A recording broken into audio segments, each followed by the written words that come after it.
Liverpool fans, this is huge. If you want the fastest Liverpool transfer updates, smash subscribe now and stay ahead of every Anfield bombshell.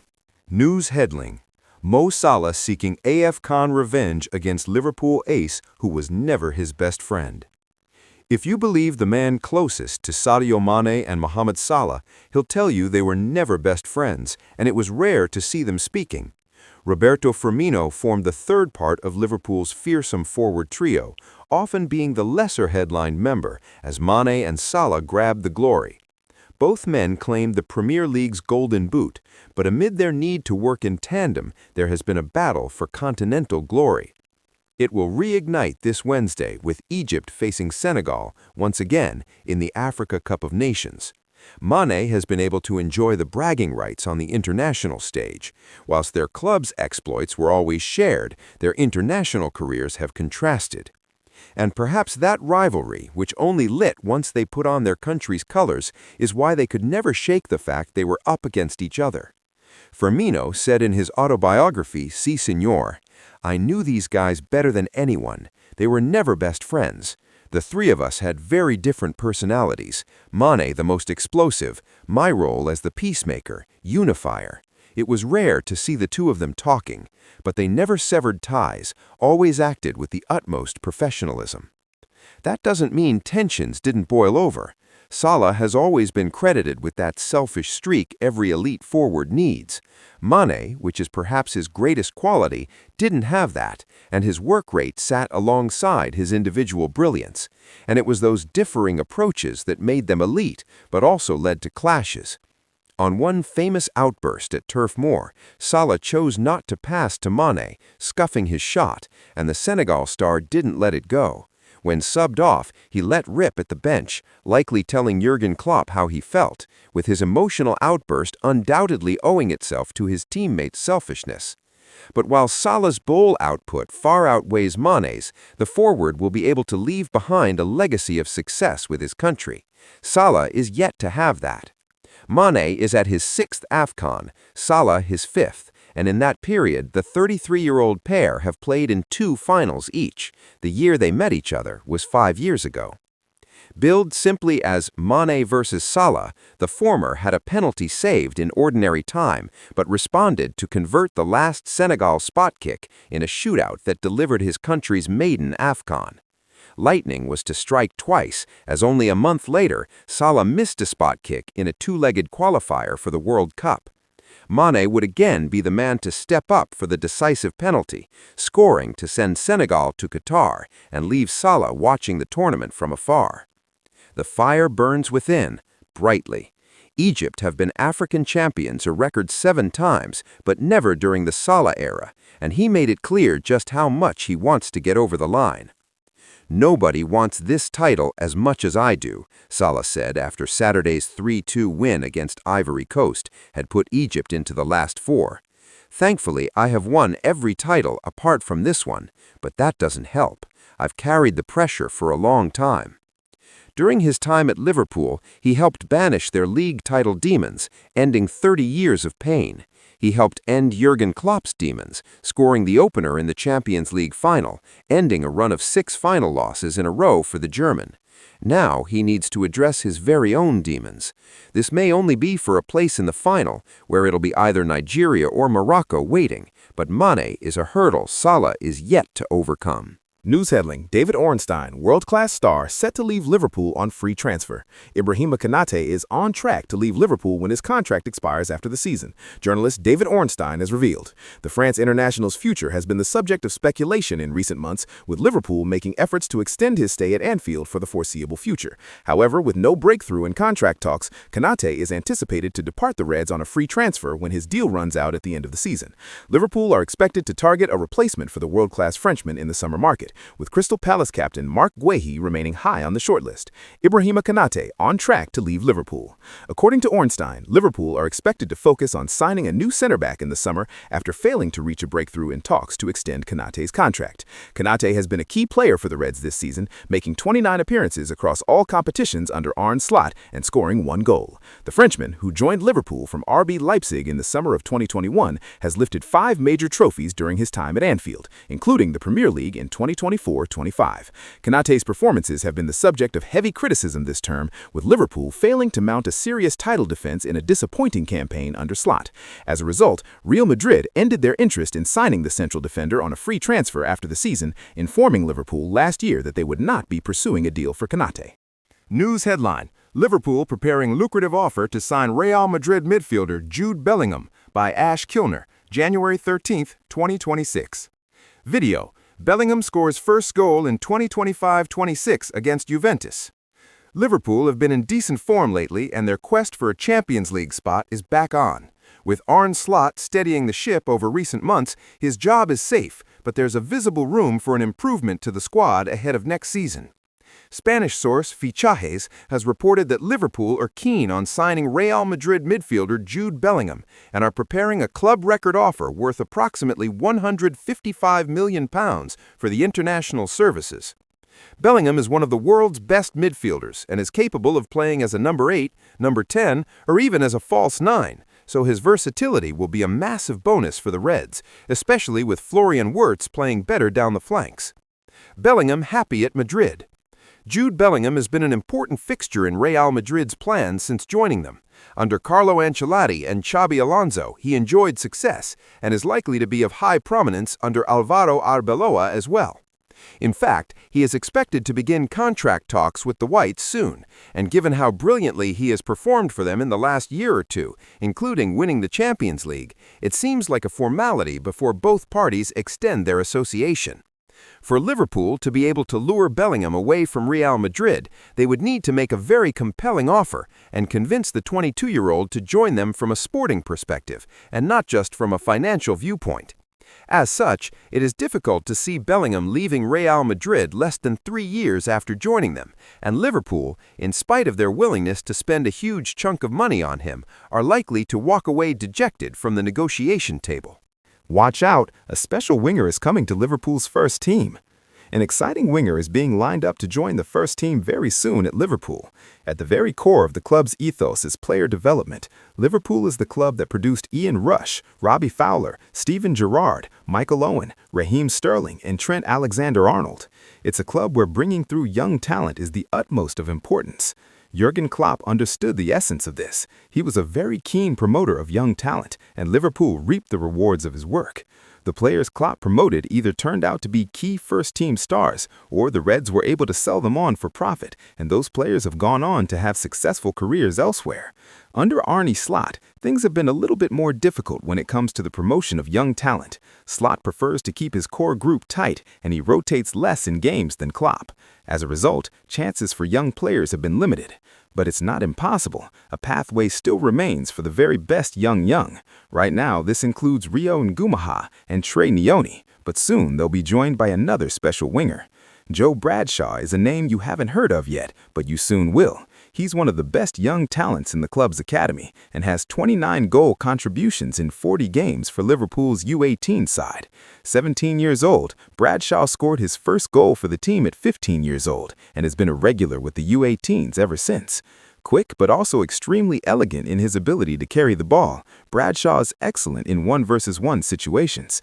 He has completed 77% of his 2.5 dribble attempts so far this season. He's also got a tremendous shooting technique and is able to unleash fiery shots with both feet, making him a very versatile option across both flanks. Bradshaw demonstrated this against Stoke City, scoring a brace for the U18s during their 4-2 comeback win. He's also been making a breakthrough at U21 level and has started to feature regularly for Rob Page's side.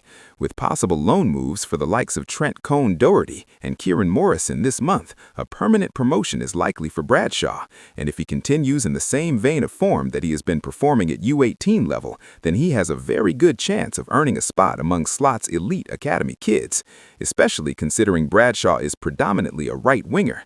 We all know that Mohamed Salah's time at the club could be coming to an end in the summer.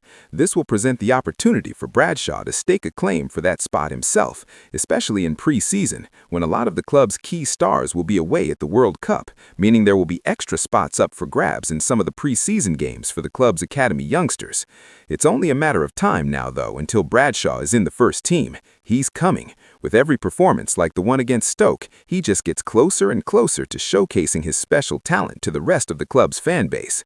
News headline: Liverpool receive Chiesa loan offer, but they want a permanent exit. Juventus are exploring the possibility of bringing Federico Chiesa back to Turin on loan, but Liverpool have made it clear they will only consider a permanent transfer, according to La Gazzetta dello Sport. The Italian international, once one of Serie A's most electrifying attackers, is now facing an uncertain future at Anfield as he struggles for regular minutes under Arne Slot. Chiesa joined Liverpool with high expectations, but his role this season has increasingly shifted toward that of a rotation player. Despite contributing important moments as a super sub, he has not managed to convince Slot that he deserves a consistent place in the starting 11. Federico Chiesa has struggled at Liverpool. With competition from Cody Gakpo and Mohamed Salah, Chiesa has found himself slipping down the pecking order. Slot has even preferred Jeremy Frimpong in the wide attacking position recently over Chiesa. Chiesa has played only 228 minutes in the Premier League this season for the defending champions. The lack of playing time has opened the door for a potential return to Serie A, where Chiesa produced the best football of his career with Fiorentina and Juventus. The 28-year-old previously thrived in Italy's top flight, winning the Euro 2020 Player of the Tournament award and emerging as one of the most feared wingers in Europe, before injuries and tactical mismatches disrupted his momentum. Juventus see an opportunity to help revive Chiesa's career and are eager to bring him back into a familiar environment. The Turin hierarchy believe he can rediscover his old form under a system tailored to his strengths, particularly his explosive dribbling and ability to attack space from wide areas. The Reds are looking for a permanent sale. However, Liverpool's stance complicates the situation. The Reds have no interest in a short-term arrangement and prefer a permanent sale to generate funds for future squad planning. Chiesa, for his part, is weighing his options. While he remains committed to fighting for his place, the lure of returning to Serie A, where he is adored and where his playing style is fully understood, is strong. Juventus, who continue to restructure their squad and integrate more dynamic wide players, see him as an ideal addition for their next phase. News headline: Liverpool considering January deal for 20-year-old French star. Liverpool have got some problems to solve at center back. Most pressingly, the Premier League champions are now just a matter of months away from losing Ibrahima Konate on a free transfer. The France international is out of contract in summer 2026, and if no new deal is agreed, then he will be walking out the door for nothing. The 26-year-old has been entitled to speak to interested overseas clubs since January 1, but it remains to be seen where the defender's future lies. Liverpool eyeing up January deal for center back. Then there's Joe Gomez. The 28-year-old is contracted Anfield until 2027, but could end up leaving before then with interest in his services from AC Milan. Liverpool signed Giovanni Leone last summer for £26 million from Parma, but the teenager is expected to be out for the season, having torn his ACL on debut. Sporting director Richard Hughes also missed out on the signing of Mark Gahey on transfer deadline day, leaving Arne Slot short of options in the center-back sector for his Premier League title defense. Accordingly, Liverpool have been tipped to move for a new defender in this January market, with Gahey once again linked, as well as Joel Ordonez of Club Brugge. Liverpool to challenge European elite for Jacquet. But now the Reds are ready to challenge several of Europe's top clubs for the January signing of Jeremy Jacquet, a prodigiously gifted 20-year-old defender from Rennes. Jacquet is under contract at Rennes until 2029, and it's going to take a sizable bid to remove him from his boyhood club. But Football Insider says Liverpool, along with Arsenal and Chelsea, are prepared to test Rennes' resolve in this window. All three clubs could look to add to their respective defensive depth in the January window, with Jacquet a known target for each, as well as Man City and Real Madrid, the report reads. You've got the likes of Chelsea, Arsenal, Man City, Real Madrid all looking at Jacquet as well, so yeah, it's not going to be a straightforward one for Liverpool. The France under-21 international has established himself as one of the best up-and-coming centre-backs in Europe over the last year or so, leaving Liverpool and others on alert for a potential deal. News headline: Dominik Szoboszlai needs Liverpool transfer to avoid switch as Rio Ngumoha takes next step. The strange narrative of some suggests it has been a tough few days for Gabriel Martinelli, but the supposed suffering of the Arsenal winger pales compared to that of Connor Bradley. And with the Liverpool right back now out for the domestic season with the serious knee injury to which Martinelli controversially took exception last Thursday, Arne Slot must now juggle his resources in the position for the remainder of the campaign. In truth, it has been like that ever since Trent Alexander-Arnold departed, with Bradley and summer signing Jeremy Frimpong sidelined at various times through injury. His minutes, though, will need to be managed, and the Dutchman was substituted on the hour along with the other main option, Joe Gomez, who had a difficult time at centre-back on his first start in a month. That Dominik Szoboszlai ended the game at right back spoke volumes. Unless Liverpool opt to dip into the transfer market this month, it's unlikely to be the last time the versatile Hungarian reprises the role. For all Arne Slot's intention of going reasonably strong here, there was one youngster who was always going to start. And this was a chance for Rio Ngumoha to serve a reminder of the blistering talent that saw him become Liverpool's youngest ever goalscorer when netting a dramatic late Premier League winner at Newcastle United back in August. Ngumoha, who turned 17 a few days later, has since been used sparingly, with 5 more top-flight substitute appearances and 1 in the Champions League to go with 2 starts in the League Cup. Slot spoke ahead of this game about Liverpool being keen not to place too much strain on the developing youngster with his first-team training days carefully managed. This display, then, was another necessary step along the learning curve for the teenager. Starting on the left, Ngumoha attempted to inject pace and urgency to Liverpool's attacking play, only to, save one electric move, be constantly hounded out. There were glimmers after the break. The Anfield crowd warmed to him when winning one corner, until being switched to the right for a stint that saw more of the same. But every experience is worthwhile for Ngumoha at this stage of his career. Bench makes difference. It wasn't quite the cavalry, but Arne Slot was for once grateful for the strength and depth from his bench to eventually see this one through. And for both Hugo Ekitike and Florian Wirtz, it provided an opportunity to maintain their respective productive spells. Wirtz atoned for an earlier poor miss with an excellent finish after a combination between Ekitike and Curtis Jones, the Germany international's 5th goal contribution in 6 games. He then returned the compliment during additional time to provide his French teammate with a 12th goal of the season. There was less joy, though, for Federico Chiesa, who had another disappointing start on the right and appeared somewhat short of sharpness and pace before being replaced. And Cody Gakpo toiled without much reward, when again beginning down the center of the attack, before a more productive stint out on the left. With Liverpool only 4 games into the 9 they are scheduled to play this month, and Mohamed Salah likely to miss another 2 matches on Africa Cup of Nations duty, Slot is going to need all his attacking options.